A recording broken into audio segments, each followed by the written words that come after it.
Dan untuk mengetahui perkembangan penyelidikan kecelakaan tunggal di simpang eksit tol Semarang, kita sudah bergabung dengan Dirlantas Polda Jawa Tengah, Komisaris Besar Polisi Pratama Adias Sastra, melalui sambungan virtual. Selamat sore, Pak Dirlantas. Selamat sore, Assalamualaikum warahmatullahi wabarakatuh. Waalaikumsalam warahmatullahi wabarakatuh. Pak, bagaimana sejauh ini pemeriksaan terhadap sopir bus? Apakah sudah dapat diketahui penyebab utama kecelakaan yang menewaskan 16 orang ini? Baik, jadi sini kami sedang dalami. Pertama, bis ini berangkat dari Terminal Bayangan, Parung itu jam 14.10. Dari agen Kayu Manis, kemudian 14.45 mengambil penumpang. Dan dalam perjalanan, bis ini sempat berdiri di rest area 102 Subang untuk bertukar pengemudi yang semula dibawa oleh saudara Robert. Ini perlu kami ketahui bahwa Robert ini adalah supir kedua daripada supir yang pertama yang sedang sakit. Kemudian dari PO ini juga menunjuk kembali supir untuk menemani saudara Robert ini atas nama Gilang. Nah, Gilang inilah yang membawa kendaraan sampai dengan ke TKP. Hasil pendalaman, Gilang ini sudah 4 kali melewati rute yang sama tapi dengan kendaraan yang berbeda. Jadi sebelumnya Gilang ini juga mengemudikan kendaraan lain, yaitu kendaraan truk. Mungkin 2 kali baru mengendarai kendaraan bis yang sama dari PO Jaya Trans. Kemudian dari pendalaman penelusuran, ini bis itu sempat berhenti untuk etol di Tol Kali Kangkung, kemudian sempat berhenti untuk yang bersangkutan driver ini buang air kecil, kemudian baru jalan lagi 6 kilo dari exit tol, yaitu di KM 422 Kali Kangkung terjadi eksiden. Jadi kondisi jalan itu menikung dan menurun. Namun kalau kita lihat dari hasil penyelidikan tidak kita temukan bekas rem, dan pada saat kendaraan itu terbalik kita dapatkan persneling ini dalam kondisi netral. Nah, ini akan kami dalami apakah ketika pengemudi dengan kecepatan yang cukup tinggi dari hasil penelusuran pemeriksaan kita kepada para penumpang, apakah dia akan terlambat untuk mengoper gigi, atau juga mungkin di sini terjadi kelalaian lain yang sedang kami dalami. Kita juga sedang mencoba mendalami kesehatan daripada pengemudi. Kemudian yang dapat kami simpulkan pertama adalah yang bersangkutan tidak menguasai daripada jalan yang ada di sekitar sini. Jadi, ini ya kalau saya menyimak pernyataan Pak Dir ini berarti sebenarnya sopir bus ini sudah cukup familiar dengan rute ya Pak ya. Kalau memang kesalahannya faktor manusia ini masih didalami. Tapi apakah ada unsur kelelahan misalnya dari sopir bus ini? Misalnya mereka yang bersangkutan ini sudah bolak-balik rute yang sama tanpa istirahat misalnya, Pak Dir? Nah, ini juga akan kita dalami. Karena dia berganti di area 102 ini, kita juga akan minta keterangan nanti dari pihak perusahaan apakah ini sudah SOP yang mereka berganti di lokasi yang ini. Karena kalau kita lihat dari jarak 102 Subang sampai dengan ke TKP, sampai dengan dia berhenti di Kali Kangkung, ini terlihat bahwa supir dalam kondisi baik dan dia paham dengan jalan tersebut. Kemudian hanya saja mungkin apakah ada unsur terburu-buru atau lain-lain, dan juga dari teknis spesifikasi kendaraan yang sedang kita dalami. Namun itu kita ketahui bahwa tidak ada bekas untuk yang bersangkutan melakukan pengereman gitu kan, sehingga bis dalam kondisi laju berjalan sampai dengan ke posisi jalan tikungan tersebut. Ini nanti juga akan kita lihat dari hasil traffic analysis accident yang sedang kita lakukan baik dengan Ditlantas dan Korlantas. Nah, itu sementara yang bisa kita simpulkan. Tapi begini, ya Pak Dir, tapi begini, kalau memang tadi juga masih dicek begitu ya kelaikan kendaraan, tapi ada fakta bahwa yang menyebutkan bus ini menjalani telah menjalani uji kelayakan KIR terbaru. Tapi mengingat informasi dari Kemenhub bahwa bus ini dinyatakan tidak layak pada rem cek pada Desember 2025. Ini kan masih dekat jaraknya. Apa polisi mengetahui juga fakta itu? Ini sudah kita ambil juga keterangannya, Pak. Nanti itu pertama dari teman-teman Dinas Perhubungan, juga nanti akan kita sesuaikan dengan kondisi daripada kendaraan bis ini.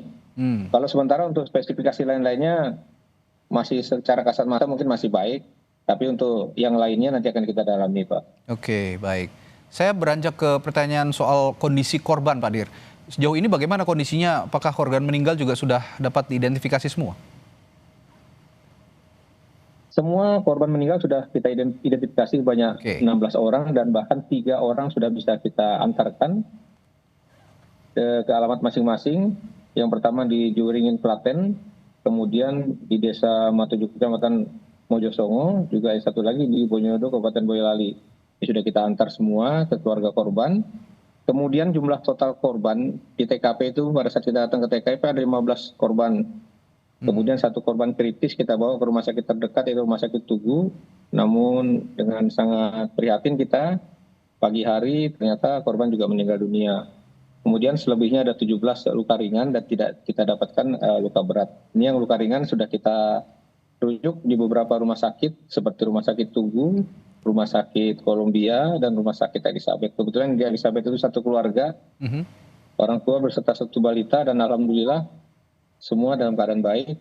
Untuk keluarga, untuk orang tua sudah bisa kembali, namun untuk yang balita kita sarankan sementara untuk bisa tetap dirawat. Oke. Lalu jika terbukti nanti memang setelah penyelidikan ada kelalaian, apakah pemilik bus juga memang kelalaiannya adalah faktor teknis kelaikan bus misalnya, ini juga apakah ada kemungkinan pemilik bus akan diperiksa, Pak Dir? Ya, sementara ini kita akan panggil juga owner. Oke. Jadi sementara fokus kita di samping kepada operator, kita juga akan mencoba kepada regulator daripada pengendara tersebut. Siapa yang menyiapkan, kemudian juga siapa yang mengatur operasi, kemudian bagaimana SOP termasuk pergantian daripada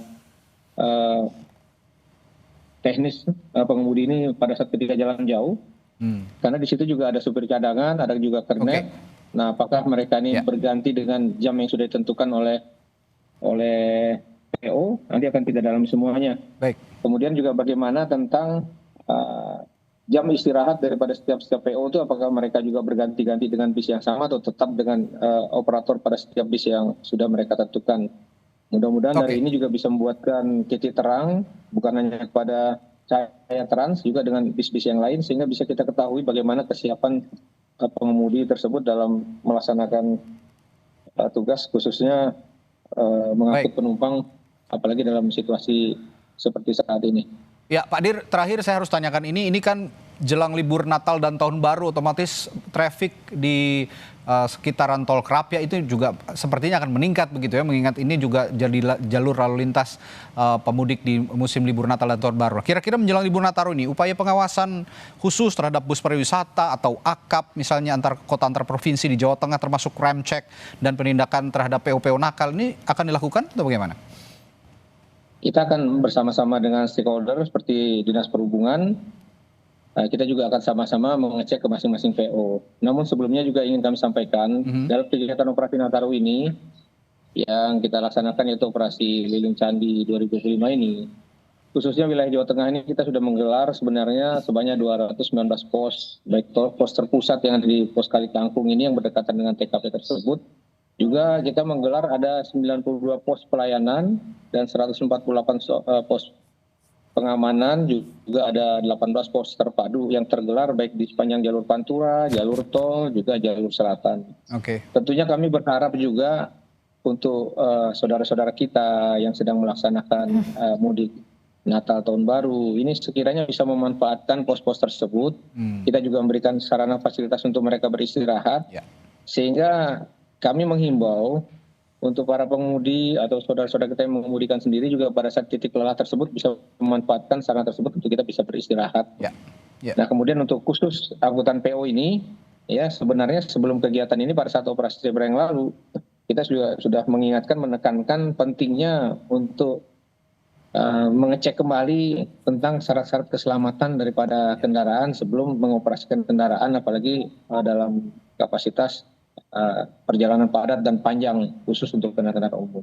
Sudah disediakan. Mungkin demikian Pak yang saya menjelaskan. Baik, sudah disediakan kantung-kantung istirahat begitu ya. Jadi tidak hanya untuk para pengemudi bus, tapi juga pengemudi mobil pribadi ya, jangan memaksakan Iya, diri itu gitu kira-kira ya, Iya. nggak untuk Jadi ada melanjutkan berapa pos? perjalanan.